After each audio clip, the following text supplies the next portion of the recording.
Part 2, Karma Yoga. Chapter 1, Karma in its effect on character. The word karma is derived from the Sanskrit Kri, to do. All action is karma. Technically, this word also means the effects of actions. In connection with metaphysics, it sometimes means the effects, of which our past actions were the causes. But in Karma Yoga, we have simply to do with the word karma as meaning work. The goal of mankind is knowledge. That is the one ideal placed before us by Eastern philosophy. Pleasure is not the goal of man, but knowledge. Pleasure and happiness come to an end. It is a mistake to suppose that pleasure is the goal. The cause of all the miseries we have in the world is that men foolishly think pleasure to be the ideal to strive for. After a time, man finds that it is not happiness but knowledge towards which he is going, and that both pleasure and pain are great teachers, and that he learns as much from evil as from good. As pleasure and pain pass before his soul, they have upon it different pictures, and the result of these combined impressions is what is called man's character. If you take the character of any man, it really is but the aggregate of tendencies, the sum total of the bent of his mind. You will find that misery and happiness are equal factors in the formation of that character. Good and evil have an equal share in moulding character, and in some instances, misery is a greater teacher than happiness. In studying the great characters the world has produced, I dare say, in the vast majority of cases, it would be found that it was misery that taught more than happiness. It was poverty that taught more than wealth. It was blows that brought out their inner fire more than praise. Now this knowledge, again, is inherent in man. No knowledge comes from outside. It is all inside. What we say a man knows should in strict psychological language be what he discovers or unveils. What a man learns is really what he discovers by taking the cover off his own soul, which is a mine of infinite knowledge. We say Newton discovered gravitation. Was it sitting anywhere in a corner waiting for him? It was in his own mind. The time came and he found it out. All knowledge that the world has ever received comes from the mind. The infinite library of the universe is in your own mind. The external world is simply the suggestion, the occasion, which sets you to study your own mind. But the object of your study is always your own mind. The falling of an apple gave the suggestion to Newton, and he studied his own mind. He rearranged all the previous links of thought in his mind and discovered a new link among them, which we call the law of gravitation. It was not in the apple nor in anything in the center of the earth. All knowledge, therefore, secular or spiritual, is in the human mind. In many cases it is not discovered, but remains covered. And when the covering is being slowly taken off, we say, we are learning. And the advance of knowledge is made by the advance of this process of uncovering. The man from whom this veil is being lifted is the more knowing man. The man upon whom it lies thick is ignorant.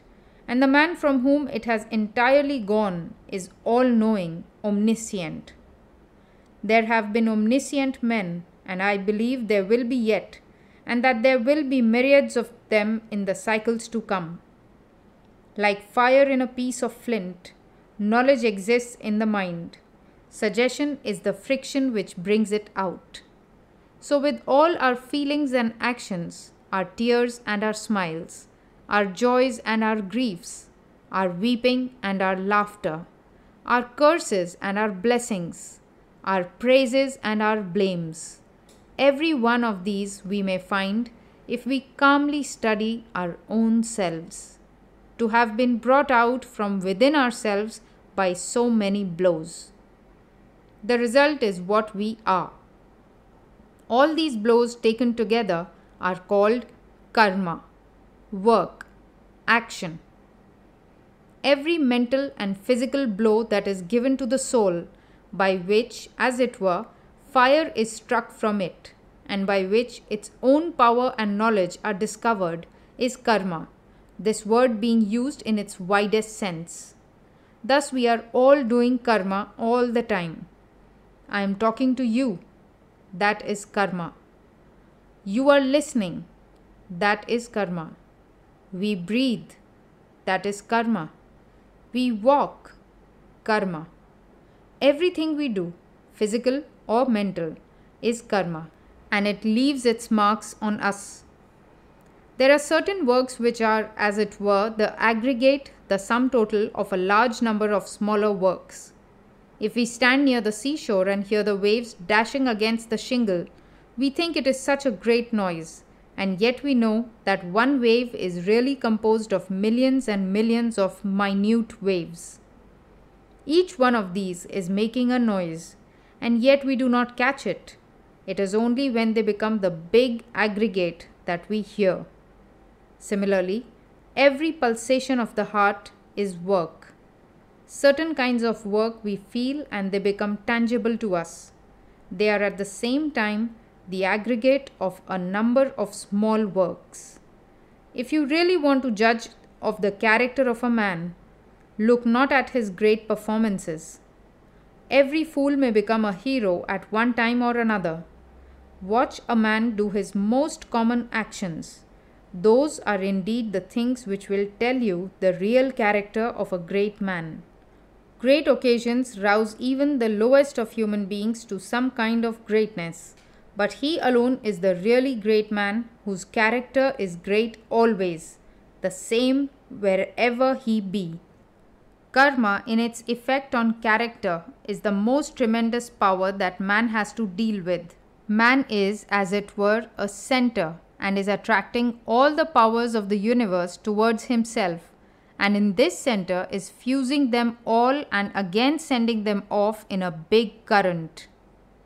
Such a center is the real man, the Almighty, the Omniscient, and he draws the whole universe towards him.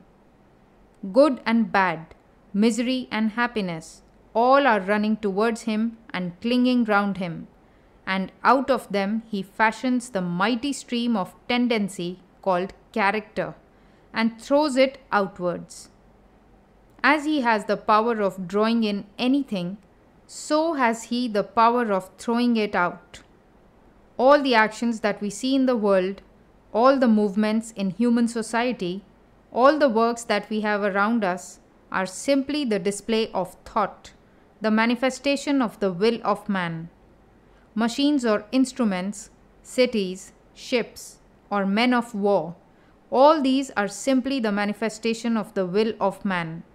And this will is caused by character, and character is manufactured by karma. As is karma, so is the manifestation of the will. The men of mighty will the world has produced have all been tremendous workers, gigantic souls, with wills powerful enough to overturn worlds, wills they got by persistent work, through ages and ages.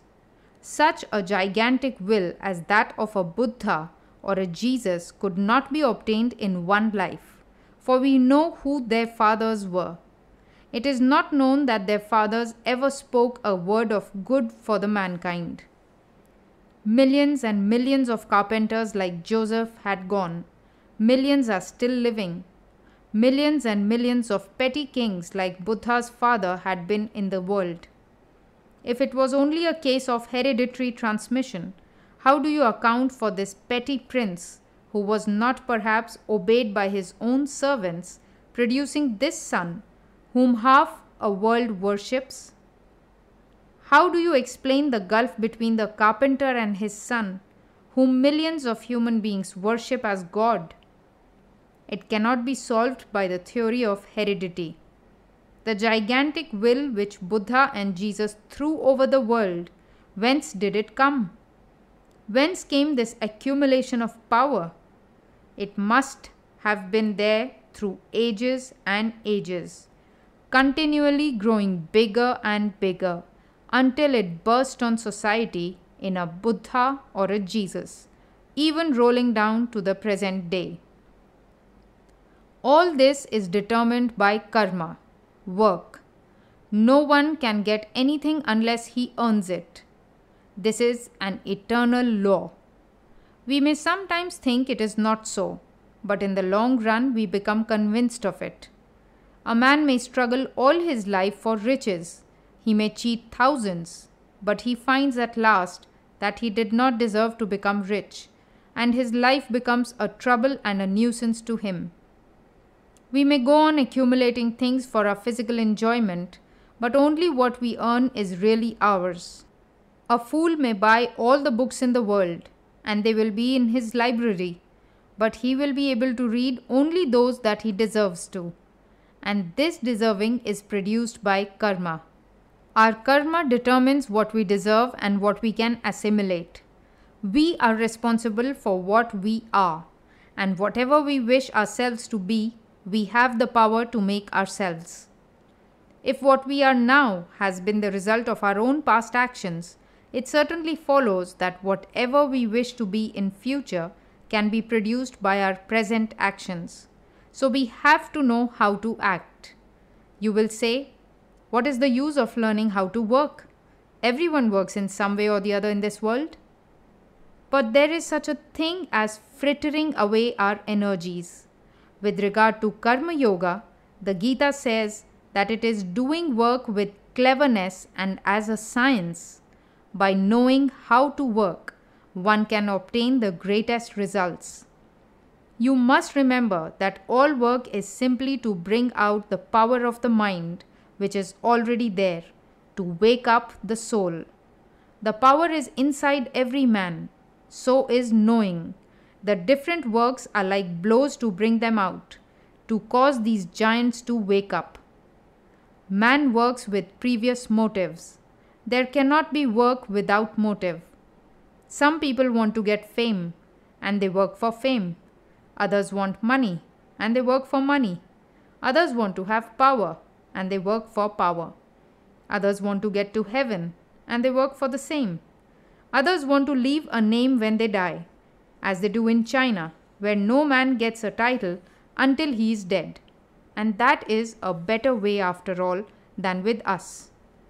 When a man does something very good there, they give a title of nobility to his father who is dead or to his grandfather. Some people work for that.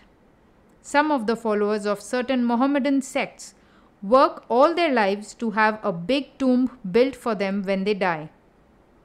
I know sects among whom, as soon as a child is born, a tomb is prepared for it. That is among them the most important work a man has to do. And the bigger and the finer the tomb, the better off the man is supposed to be. Others work as a penance, do all sorts of wicked things, then erect a temple or give something to the priest to buy them off and obtain from them a passport to heaven. They think that this kind of beneficence will clear them and they will go scot-free in spite of their sinfulness. Such are some of the various motives for work. Work for work's sake. There are some who are really the salt of the earth in every country and who work for work's sake, who do not care for name or fame or even to go to heaven. They work just because good will come of it. There are others who do good to help poor and help mankind from still higher motives because they believe in doing good and love good. The motive for name and fame seldom brings immediate results. As a rule, they come to us when we are old and have almost done with life. If a man works without any selfish motive in view, does he not gain anything? Yes, he gains the highest. Unselfishness is more paying. Only people have not the patience to practice it. It is more paying from the point of view of health also.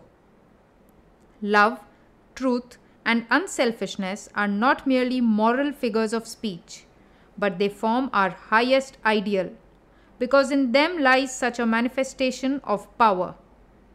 In the first place, a man who can work for 5 days or even for 5 minutes without any selfish motive whatever, without thinking of future, of heaven, of punishment, or anything of the kind, has in him the capacity to become a powerful moral giant. It is hard to do it, but in the heart of our hearts we know its value and the good it brings. It is the greatest manifestation of power, this tremendous restraint. Self-restraint is a manifestation of greater power than all outgoing action. A carriage with 4 horses may rush down a hill unrestrained, or the coachman may curb the horses. Which is the greater manifestation of power, to let them go or to hold them? A cannon ball flying through the air goes a long distance and falls. Another is cut short in its flight by striking against a wall, and the impact generates intense heat. All outgoing energy following a selfish motive is frittered away. It will not cause power to return to you, but if restrained, it will result in development of power. This self-control will tend to produce a mighty will, a character which makes a Christ or a Buddha. Foolish men do not know this secret. They nevertheless want to rule mankind. Even a fool may rule the whole world if he works and waits. Let him wait a few years. Restrain that foolish idea of governing, and when that idea is wholly gone, he will be a power in the world. The majority of us cannot see beyond a few years, just as some animals cannot see beyond a few steps. Just a little narrow circle, that is our world. We have not the patience to look beyond, and thus become immoral and wicked. This is our weakness, our powerlessness. Even the lowest forms of work are not to be despised. Let the man who knows no better work for selfish ends, for name and fame. But everyone should always try to get towards higher and higher motives and to understand them. To work we have the right, but not to the fruits thereof. Leave the fruits alone. Why care for the results? If you wish to help a man, never think what that man's attitude should be towards you. If you want to do a great or a good work, do not trouble to think what the result will be. There arises a difficult question in this ideal of work. Intense activity is necessary. We must always work. We cannot live a minute without work. What then becomes of rest? Here is one side of the life struggle, work, in which we are whirled rapidly round. And here is the other, that of calm, retiring renunciation. Everything is peaceful around. There is very little of noise and show, only nature with her animals and flowers and mountains. Neither of them is a perfect picture. A man used to solitude, if brought in contact with the surging whirlpool of the world, will be crushed by it, just as the fish that lives in the deep sea water, as soon as it is brought to the surface, breaks into pieces, deprived of the weight of water on it that had kept it together. Can a man who has been used to the turmoil and the rush of life live at ease if he comes to a quiet place? He suffers and perchance may lose his mind. The ideal man is he who in the midst of the greatest silence and solitude finds the intensest activity, and in the midst of the intensest activity finds the silence and solitude of the desert. He has learnt the secret of restraint. He has controlled himself. He goes through the streets of a big city with all its traffic, and his mind is as calm as if he were in a cave, where not a sound could reach him, and he is intensely working all the time. That is the ideal of Karma Yoga, and if you have attained to that, you have really learnt the secret of work. But we have to begin from the beginning. to take up the works as they come to us and slowly make ourselves more unselfish every day. We must do the work and find out the motive power that prompts us, and almost without exception, in the first years, we shall find that our motives are always selfish. But gradually, this selfishness will melt by persistence, till at last will come the time when we shall be able to do really unselfish work. We may all hope that someday or other, as we struggle through the paths of life, there will come a time when we shall become perfectly unselfish, and the moment we attain to that, all our powers will be concentrated, and the knowledge which is ours will be manifest.